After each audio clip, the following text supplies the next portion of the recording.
like to follow up with that if I could, with a question starting with Commissioner Sparks. Alabama's unemployment rate is at a historic high. As Congressman Davis just mentioned, some Southern Republicans, and particularly some Southern Republican governors, made news recently when they refused to accept federal stimulus funds that could have been used to extend unemployment benefits. The stimulus money came with some conditions imposed, obviously. If you had been governor of Alabama at the time, would you have accepted the federal stimulus money that was available for the extension of unemployment benefits? Commissioner Sparks. Well, thank you for asking that question. There's been some confusion, and maybe I've been part of the confusion. But when we were in South Alabama, anybody that knows me knows in my heart I stand up for the working men and women of Alabama. And down there, I articulated my answer, and maybe it didn't come as it was on my heart. But let me tell you, yes, I would have took that money. I asked Governor Riley to put it in the call. They passed it in the legislature. But when the money runs out, the program ought to end. We shouldn't straddle business with any more expense than what we have to.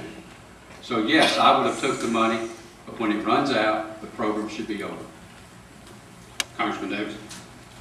Here's where the commissioner and I may disagree. I don't know what the economy will look like when the money runs out. I don't know how many women in this state who are single moms who are trying to raise families will be out of work when the money runs out. I always hear from our friends in the business community, don't make us do anything else. Don't put more obligations on us. Don't increase our civic rent. Don't increase our quota of responsibility. The problem is we can't keep selling our state, ladies and gentlemen, on the theory of what we don't do. You know why? China and India have got us beat. If we try to build an economy on the theory that, well, we don't have the unions, we don't regulate our water, we don't regulate our environment, China and India have got us beat. Our calling card in the 21st century needs to be, we know how to make things and build things and produce things other people haven't made around us. Tennessee got the Volkswagen plant away from us at the last minute. You know why? Because they became really good at making alternative energy part of the economic future of the great state of Tennessee.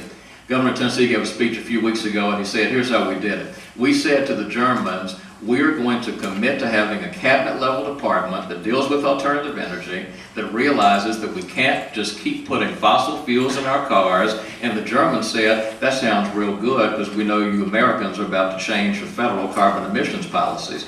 So you know what Bredesen said in Tennessee? Good New South Democrat. Bredesen said, in Tennessee, we realize the future is coming whether we like it or not, and we've decided to master it and not to run from it. Ladies and gentlemen, Alabama's economy, Alabama's future is about our capacity to master the changes happening globally, to master the changes happening in Washington, and not to run from them. Now, why does this issue matter about these unemployment benefits? It sounds technical, but I want you to drill in on this for a moment. Full-time workers get unemployment. Part-time workers do not in our state. Why do some people have to work part-time? Because they have family obligations that prevent them from working full-time. Who is mostly in that category? It's the women, who've often been abandoned by the father of their child.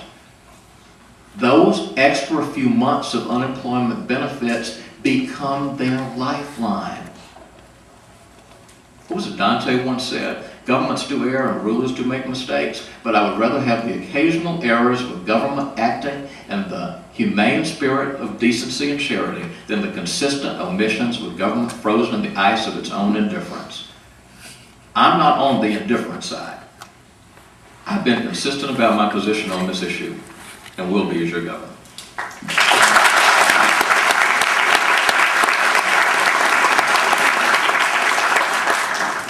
You know, I think there is room for the congressman and I to disagree. Let me tell you why. Because I've owned 3 businesses. I know what it's like to sign a check on the front. I know what it's like to sign a check on the back. I know how tough it is to stay in business and hold the responsibility of those employees to make sure that you give them a paycheck.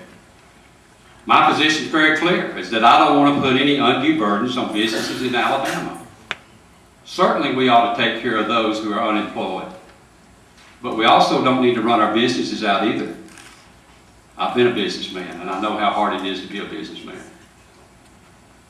Congressman Davis. We don't run our businesses out of existence by saying to them that for a few years, and perhaps longer, we're going to give you an opportunity to help the folks who are working for you sometimes, who aren't able to work for you full-time. There are things we disagree on. I think this may just be one of them.